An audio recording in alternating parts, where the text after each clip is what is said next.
Enfin plus personnel sur le plan du design, la BMW Série 3 Compact nous revient. Cette version 316 Ti attaque désormais la Peugeot 307 XSI. Les faces avant, assez traditionnelles, reprennent les attributs stylistiques de leurs maisons respectives. À l'arrière, le style choque un peu plus, à vous de juger. L'allemande se fait en partie pardonner dans son habitacle, doté d'une ergonomie et d'une qualité de fabrication irréprochable. L'intérieur reste en revanche étriqué et l'équipement de base demeure limité. A contrario, la française propose un habitacle vaste et suréquipé, mais l'assemblage n'est hélas toujours pas au niveau des productions d'outre-Rhin. Côté moteur, la BM adopte un excellent 4 cylindres 1,8 litre de 115 chevaux.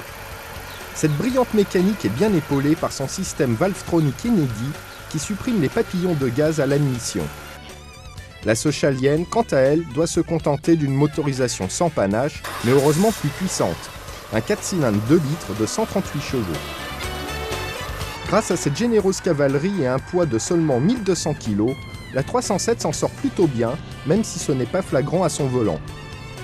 Pour ne rien gâcher, la 307 affiche un comportement routier irréprochable grâce à un châssis remarquable d'efficacité.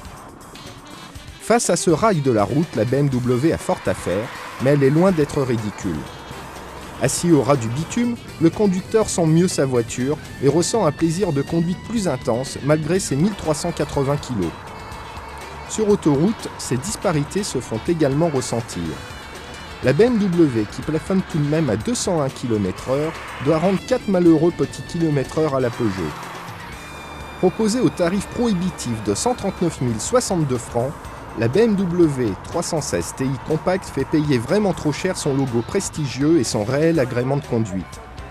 La Peugeot 307 XSI, bien que moins excitante, se révèle pourtant plus efficace et homogène. Si vous hésitez encore, le tarif attractif de la française, affiché 127 000 francs, devrait achever de vous convaincre.